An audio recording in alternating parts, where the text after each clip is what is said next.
भक्तों जनों, आज सुने आप गरुड़ जी की व्रत कथा।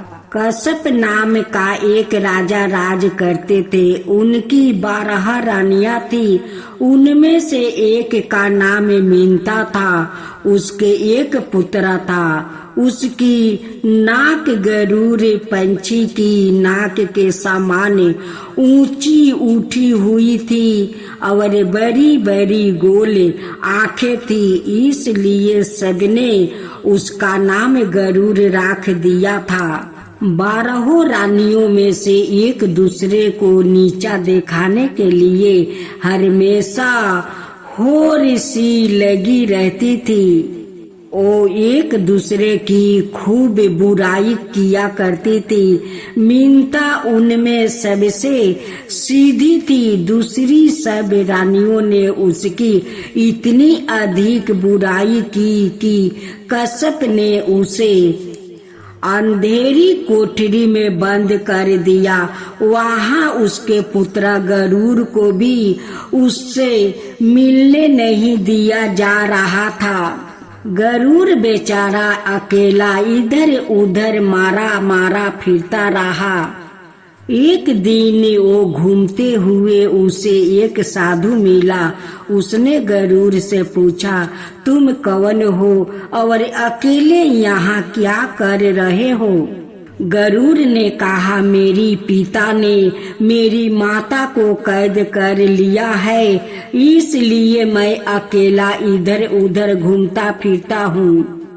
तो तुम अपनी माता को कैद से छुड़ाते क्यों नहीं हो? साधु ने पूछा। गरुड़ ने कहा, मुझसे इतनी शक्ति कहाँ है? मेरे पिता बहुत बलवान है और वो मुझे भी कैद कर लेगा। साधु ने कहा, तो तुम भी बलवान क्यों नहीं बनते हो? गरुड़ ने कहा, यह कैसे हो सकता है? मैं कितना ही बड़ा क्यों ना हो जाऊं, रहूंगा तो अपने पिता से छोटा ही। साधु ने कहा, आहू में बड़ा होने से कोई बड़ा नहीं होता। मैं तुम्हें एक उपाय बताता हूँ। यहाँ से 100 योजन दूर हिमालय पर्वत पर एक झील है। उसके किनारे एक गुफा है। उसमें एक स्वर्ण कलश रखा है। उसमें अमृत है, जिसका एक घोट पीते ही तुम में इतनी शक्ति आ जाएगी कि तुम अपनी माता को कैद से छुड़ा सकोगे। उस कलश को उठाकर लाने का प्रयत्न मत करना, नहीं तो तुम वही कैद कर लिया जाओगे। साधु की बात सुनकर गरुड़ उसी समय हिमालय पर्वत की ओर चल दिया। रास्ते में उसे बड़ी कठिनाइयों का सामना करना पड़ा। बिहरे बंजरे मैदानों, झाड़ झंखार वाले जंगलों को पार करता हुआ वो उस जगह पहुंच गया जहां से पहाड़ की चढ़ाई शुरू होती है। तभी उसने देखा कि पहाड़ के ऊपर एक जंगल में भयंकर आग लगी हुई है। उसकी लपेट आकाश तक ऊंची उठ रही है। उस जंगल को पार करके झील तक पहुँचे पाना उसके बस की बात नहीं थी। वो निराश होकर एक पत्थर का ऊपर बैठकर उपाय सोचने लगा। थकन के कारण उसे नींद आ गई। जब उसकी आंख खुली तो उसने देखा कि घने काले बादल घेरते चले आ रहे हैं। वो सारे आकाश में छा गया और शाम से ही वर्षा की वो झड़ी लगी कि रात भर घने घन घोर वर्षा होती रही। वो भीग कर सरोवर हो गया और ठंड से कांपने लगा था। सवेरे होते ही उसने देखा कि जंगल की आग बुझ चुकी है। उसने आगे बढ़ना शुरू किया। जले हुए जंगल को पार करने के बाद उसे ऊपर चढ़ने में आनंद आने लगा था।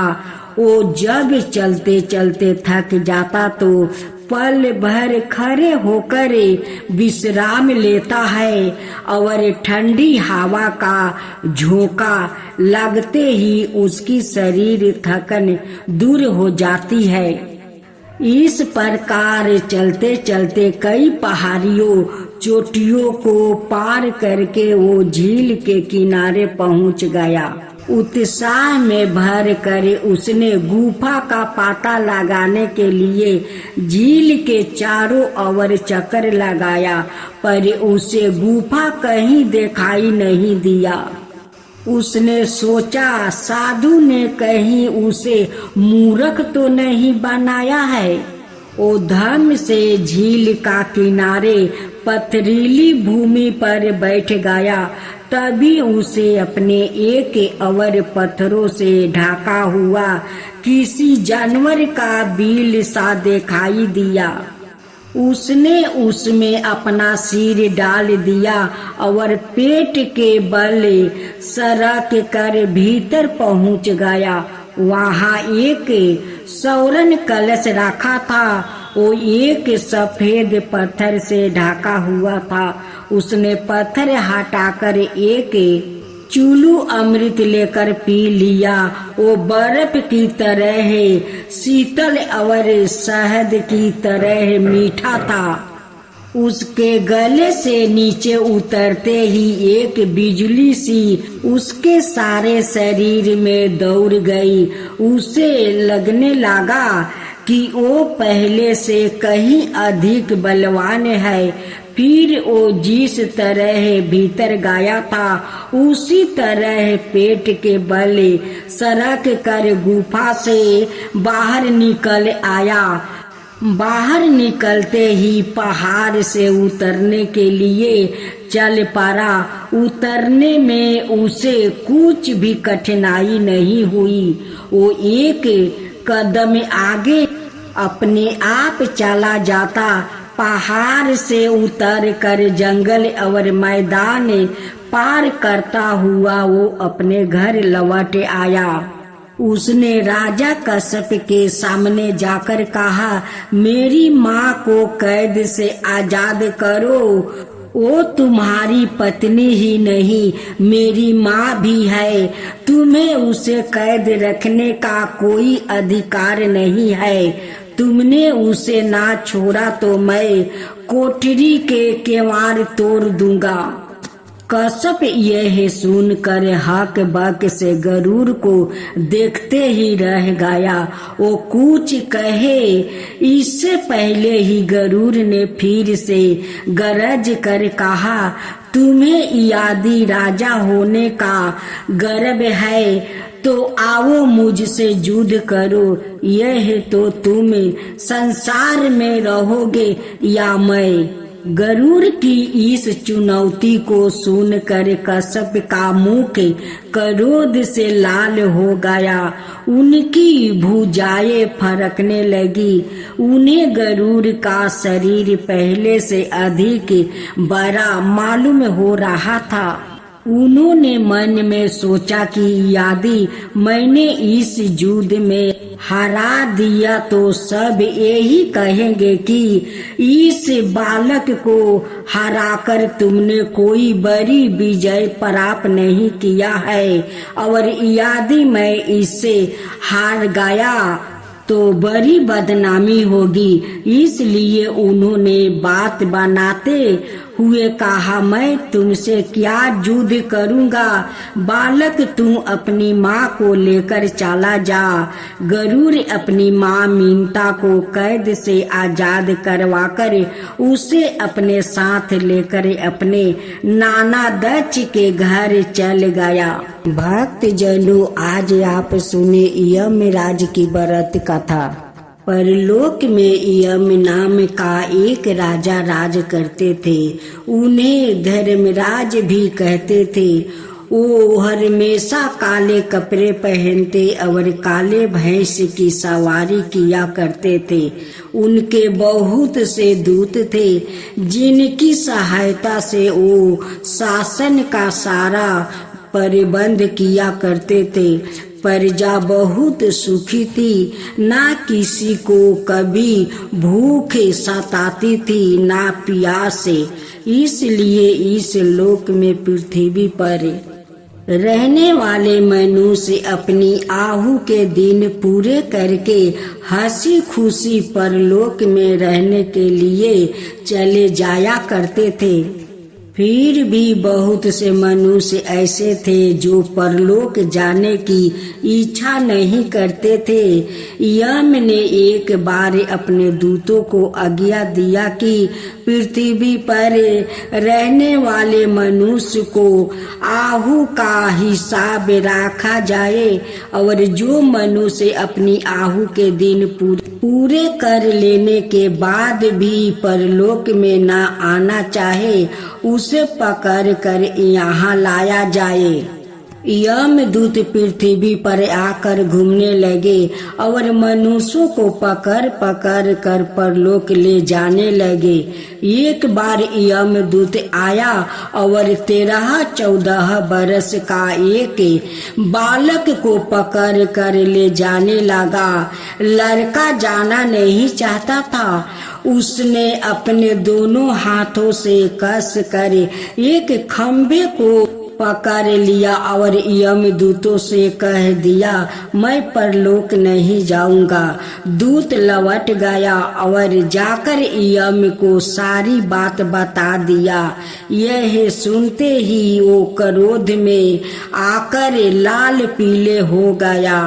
वो उसी समय काले कपड़े पहने और काले भैंस पर सवार होकर उस बालक के घर आ गया और बालक की बाह पकड़ कर खींचने लगे। घींचा तानी में खमा उखड़ कर गिर पड़ा। शोर सुनकर बहुत से लोग वहां इकट्ठा हो गया। उनमें कैलाश पर्वत पर रहने वाले शिव भी थे। शिव ने यम से कहा, इस छोटे से बालक को पकड़ कर खींचते हुए तुम्हें शर्म नहीं आती है? छोड़ दो और इस पृथ्वी पर फिर कभी मत आना। यमराज अपना सा मुंह लेकर वापस लौट गया और उन्होंने अपने दूतों को भी पृथ्वी पर भेजना बंद कर दिया। उन्होंने आज्ञा दी कि कोई मनुष्य परलोक में आना भी चाहे तो उसे किसी रास्ते से ना आने दिया जाए।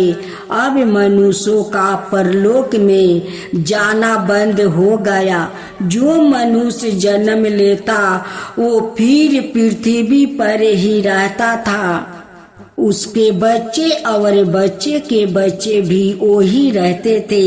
इस प्रकार कुछ ही दिनों में पृथ्वी पर रहने वाले बच्चे, जवान स्त्रियां, पुरुषों की संख्याएं इतनी अधिक बढ़ गई कि उनके रहने के लिए जगह की कमी होने लगी।